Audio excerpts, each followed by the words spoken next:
Welcome to TorahAllegory.org. Find yourself in Torah. Today we're going to talk about the third day of creation, and we're obviously approaching this allegorically. On Genesis 1:9, it says, "V'yomer Elohim yikavu hamayim mitachat hashamayim el makom echad, v'tira'eh hayabasha v'yihi chen." So the regular translation, the Peshat translation of that is, "And God was saying, the water shall be channeled from beneath the heavens toward one place, and the dry land shall appear." And it was so. The word makom, which means place, comes from the root kum, which means to be firm, to stand up, to arise, and establish. The Arabic of this root, or the cognate of the Arabic, means situation. And there's another similar word that comes from this root, which is kam, which means enemy, or one who stands firm before. So the word makom, place, where the water is being gathered to, represents a situation, allegorically. It represents a situation that confronts, that stands firm. And this makom is referred to as one place, makom echad. The word one, from the verb chadad, means to sharpen, or it means one sharpened point. It's related to chud, or what would have been chawad in ancient times, which also means to sharpen, but it means to test a person's acumen, or propose a riddle, an enigma, or basically to sharpen a person's mind. So allegorically, makom echad is a situation that is confronting, that creates a mental sharpening of the person. So a firmly established situation that is mentally challenging. If we continue now with this verse, again it says, "And God was saying, the water shall be channeled from beneath the heavens toward one place, and the dry land shall appear," and it was so. The word yikavu, which is often translated as gathered, literally means channeled. A related noun is kav. In more modern pronunciation, it means line or channeling.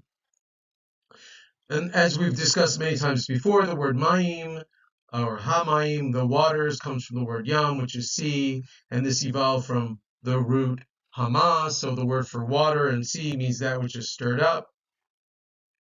And it says that this will be channeled or gathered from beneath the heavens, mitachat hashamayim.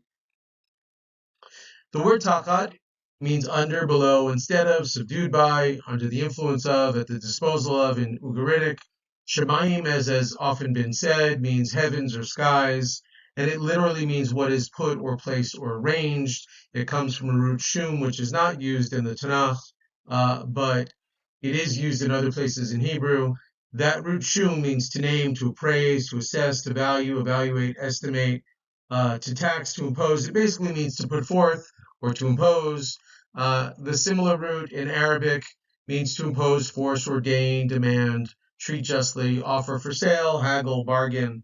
In Syriac, it means to impose, literally, so it means to inflict pain or cut a wound. And in Akkadian, there are two forms, shamu, which means to buy or purchase, which is similar to what we saw in the Arabic, and the shamamu, which is to impose, which is to injure or cause pain. And the Tanakh form is a variation of shum, which is the word seem in the more modern pronunciation, but 2,000 years ago that was pronounced seem. And that means to put, place, and arrange. So the heavens represents an arrangement of things, and allegorically it represents an arrangement of opportunities. And so the gathering of waters is under the influence of this arrangement of opportunities. Continuing now, also in this line it says that the dry land will appear. The noun for dry land is yabasha. It is related to two verbs. One is bashash, which means to delay. The other one is bush, which means to be embarrassed, but basically means to be delayed. When a person's embarrassed, they are not forthcoming in their response. They kind of shut down a little bit.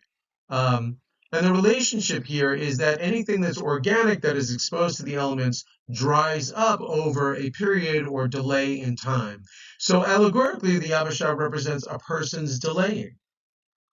And so the waters, that which is stirred up in experience, are channeled under the influence of the many things that are placed and arranged in experience, the opportunities that there are in experience, and they are channeled towards a confrontation of experience, a confronting experience that is a little bit of an enigma, a little bit of a puzzle, that is mentally challenging, and because of that, the person is delaying. And then it says v'yichein, which means that it was so, but because that verb, the verb from which chein comes from is kun, it means to be fixed in place, stand firm, be set firmly, be made permanent. So the word so is like in the manner that is firmly set. So allegorically, it indicates that the person is firmly set or rigid in reacting to what God's guidance presents in experience. So again, here we have this line. I want to again discuss the word Elohim.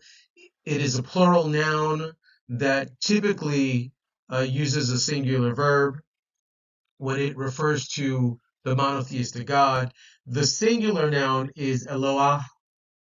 Most people will say that that's an expansion of El, which means God, but I would suggest that it's actually an expansion of Loah, which means to escort, among other things. And so that Elohim represents God's guidance. And often we talk about Elohim Acharim, which is other gods, because Elohim was the name that, it was the word that meant pantheon, in Ugaritic theology. So allegorically we have, and God's guidance was saying, what is stirred up in experience shall be channeled under the influence of the many things put forth in experience toward an establishment of a situation that challenges and sharpens a person's mind, but the person's delaying shall appear, and it was an act of remaining rigidly firm. We now move on to Genesis 1:10. V'yikra Elohim liyabasha Eretz, ulemikvei hamayim hara yabim, v'yar Elohim ki tov. So the Peshat translation, and God was calling to the dry land, earth, and to the channeling of the waters, God called seas, and God was seeing that it was good. The verb kara, which means a number of things, initially means to meet, then it means to call closer, then it means to call out, refer to, and read. It comes from the verb, it evolved from the verb kara, which has a hey instead of an aleph. That means to come closer, approach, or happen. So kara, with an aleph, is sort of the kind of semi-passive form of to come closer. A person comes closer and they meet, but then it also evolves from there to mean to call closer, etc., or to call out to, or to refer to. So the Yabashah is referred to as the earth. And if you recall from the previous slide, the word Yabashah is a person's delaying. That's allegorically dry land represents a person's delaying. The word for earth has been discussed before is Eretz. Some forms it's Aretz. It means earth or land. It literally means what is run upon and crushed. Allegorically, it means a way a person runs or disposes oneself in experience. The verbs to consider here are initially the word rutz, which means to run, ratzah, which comes from roots, which means to run toward, literally, but it means to show favor in biblical Hebrew, and to want in modern Hebrew. There's a noun artzut, which is in later writings. It's only used maybe once or twice, actually, as far as I'm aware. And it means a person's disposition or the way a person runs in life. But Eretz, which is a similar word, it's not the exact same word, obviously, comes from ratzat, which comes from roots, which also means to run upon and crush. And so then again, Eretz means the way a person runs, allegorically. So the first part of this sentence is that the way the person is disposing themselves to experience is the Yabashah, delaying.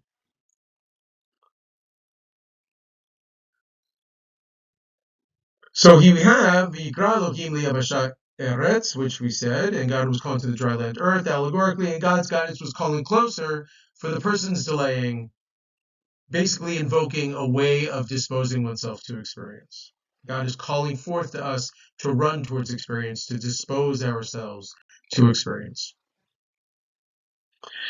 And then the second part of this verse, Ulemikveh hamayim kara yamim. And to the channeling of the waters God called seas.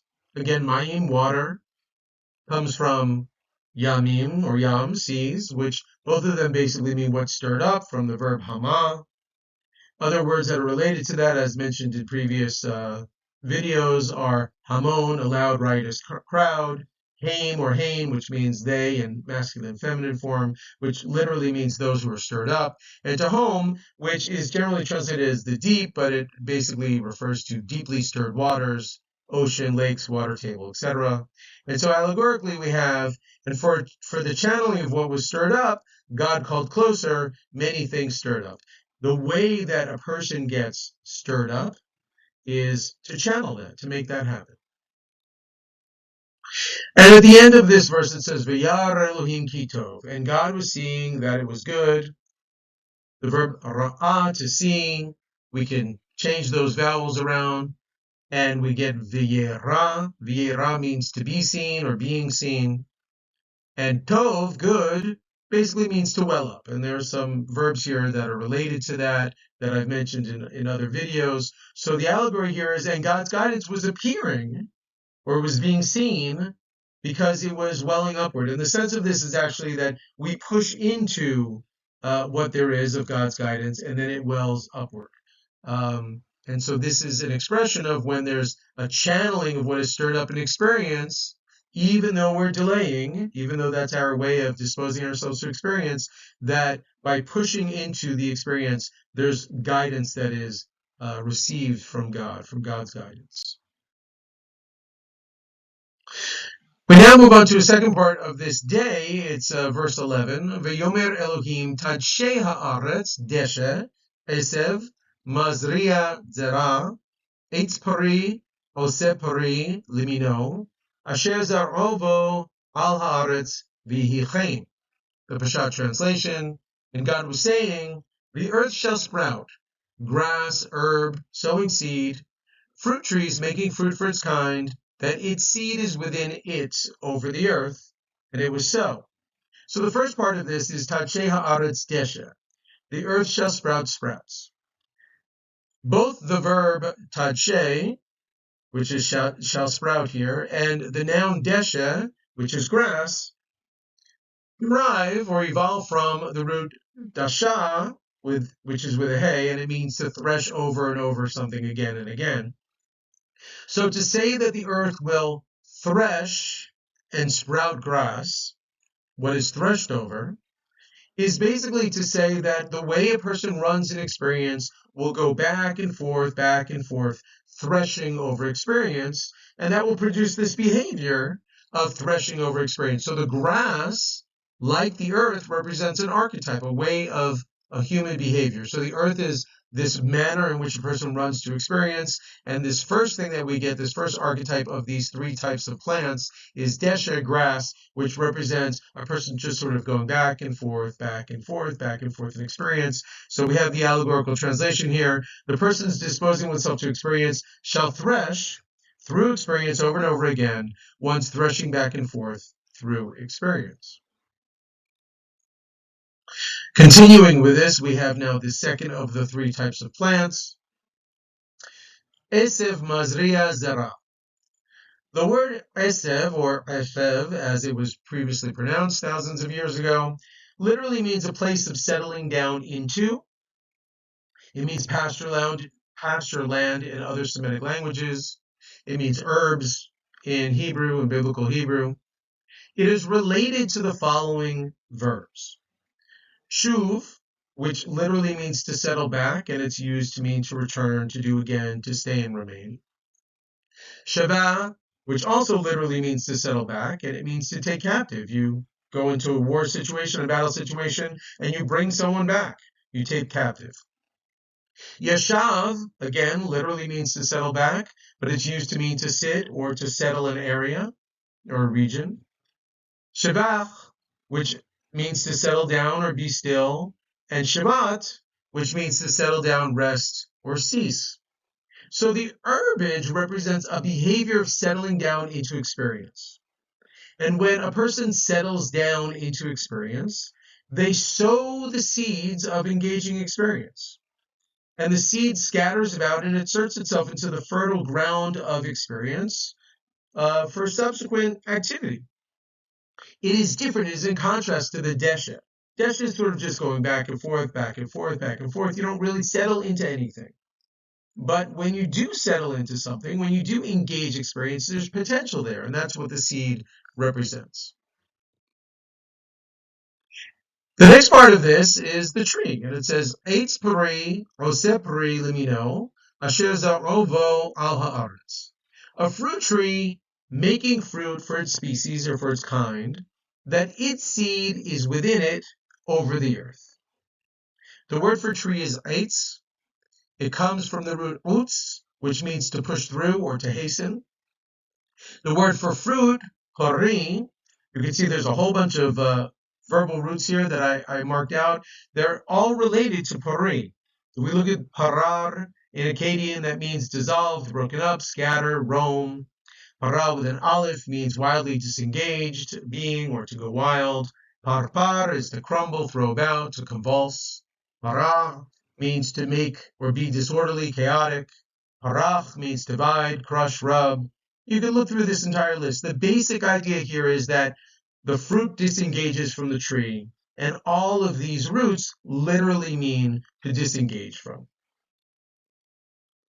So an eitz pari is a fruit tree, a way of pushing through or hastening an experience that disengages, goes here and there and scatters about. So again, looking at this verse, we now have also the word limino, which means for its kind. The word min means kind. That word comes from the word mana, which means to distribute, count, apportion, and be classed, or a kind, a species. But there's another word min in Hebrew, which means heretic. It's not from mana, it's from ma'an with an aleph. It means to refuse. And ma'an, to refuse, comes from the root ana, which means to impose or assert yourself. When you refuse, you're asserting yourself. You're saying, I'm not going to do this. So when we see limino, although it literally on the Peshat means for its kind, for its species, we should think for the sake of a person's asserting oneself.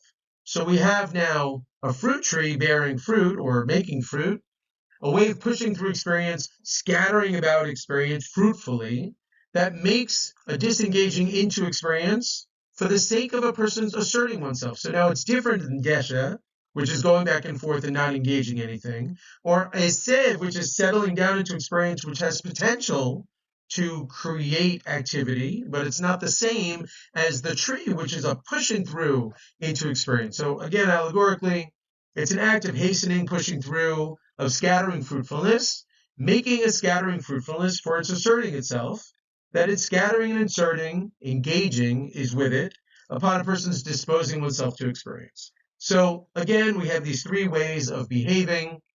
We go back and forth in experience by disposing ourselves, and we have a going back in experience, the grass, going back and forth in experience, a settling down experience, which has a potential to engage experience, and a hastening and pushing through fruitfully that makes a fruitful experience. It's a way for us to assert ourselves. And this occurs because we're disposing ourselves in experience. But the end of this verse says, and it was so, vihi chayin. And as was mentioned before, chayin allegorically means rigidly set. So God has sort of presented this option that we can go back and forth in experience, and there's three different ways of engaging experience, but because vihi chayin, because we're rigid, it doesn't really happen. So the next verse refers back to that first verse. It says, V'totzei ha'aretz deshe, esev, mazria, zera, liminehu, v'etz oseh pri, asher zar'ovo liminehu, v'yar Elohim ki tov. And so the earth was causing to bring out grass, herb, sowing seed for its kind, and a tree making fruit that its seed is in it for its kind, and God was seeing that it was good. But he uses a different verb. It now says v'totzei ha'aretz, and the earth was causing to bring out. Why doesn't it use the verb that was used before, tatshe? The reason is because we're struggling. We're struggling to bring out behaviors. The word v'totzei comes from the verb yatsa, which means to go out. It evolved probably from yatsa with a hey.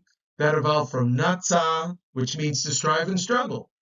Other words that are related to this, to strive and struggle, are natzav, to stand defiantly, stand upright, set upright, be stiff. Natzach, which is enduring or everlasting. Natzatz, which is to sprout, blossom, grow, sparkle. Tzava, which means to command or order. And matzah, which means to strive with, literally, but it means to wring out. So the earth is not threshing, the earth, which represents our way of disposing ourselves in experience, is not threshing back and forth. It's struggling. Our way of disposing ourselves in experience is struggling. It's striving to bring out a behavior. And so we see here allegorically, it says the person's way of disposing himself to experience was striving and struggling to bring out. And so this is different from the previous verse. This says here, the liminehu was not there before for the sake of its kind, for the sake of its inserting itself. So this is merely potential. So the earth is struggling to bring out a going back and forth in experience, which is the grass. It's struggling to bring out a settling down into experience for the sake of scattering, for the sake of its asserting itself. Another thing that's different is that in this verse it says a tree making fruit, as opposed to a fruit tree making fruit. In other words, the nature of the tree is changed. The nature of the tree is no longer a fruit tree. It just makes fruit. What that means allegorically is that it's not a fruitful tree. It's not a fruitful experience of hastening and pushing through. It creates some scattering in experience when you hasten and push through, but it doesn't do it in a fruitful way. And that's because we are striving and struggling. And then another thing that's different from the previous verse from 111 is that it now says liminehu, before it said limino. So it's, again, potential, not actual. And it no longer says al ha'aretz. It no longer says upon the earth, which allegorically means upon a person's disposing themselves to experience. So the difference between verse 11 and verse 12 is that our way of disposing ourselves in experience is now struggling and striving. And there's potential for assertion, but it's not necessarily theirs. There's a potential for pushing ourselves, for striving and struggling and being fruitful in experience, but it's no longer the essence of the tree. It's no longer the essence of us. There's no longer an active disposing ourselves that's causing this. And then once again, at the end of this verse, it says, V'yara Elohim ki tov, and God was seeing that it was good. Again, ra'ah, to see, we change the vowels around. V'yera is being seen. Tov, which is good, literally means what wells up as a result of pushing down into it. We can see there's this verb taval, which is to immerse and dip and plunge. Tabah, which is to sink into, drown, make an impression. Tabach, which is to strike down, crush, slaughter, butcher, cook. And tavor, ha'aretz, which is a swelling of the land. So the word tov is a welling upward of things, like the word well instead of good. And so because of this experience, even though we're struggling, even though we're striving, it says in God's guidance was appearing because there was a welling upward. There was a welling upward of God's experience because even though we didn't do exactly what God wanted, we had to struggle and strive to engage experience. There's still a little bit of engaging experience. And so there's a welling up of God's guidance, of Elohim. And then verse 13, it says, Vihi Erev Voker Yom Shlishi, and there was evening and there was morning, a third day.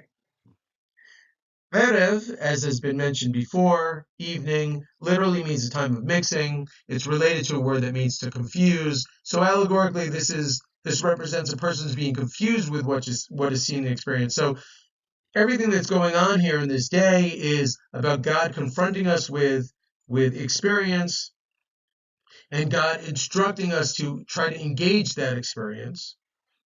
And because of that, we're engaging with God's guidance, but we're struggling again. And so there is confusion initially, which is represented by evening.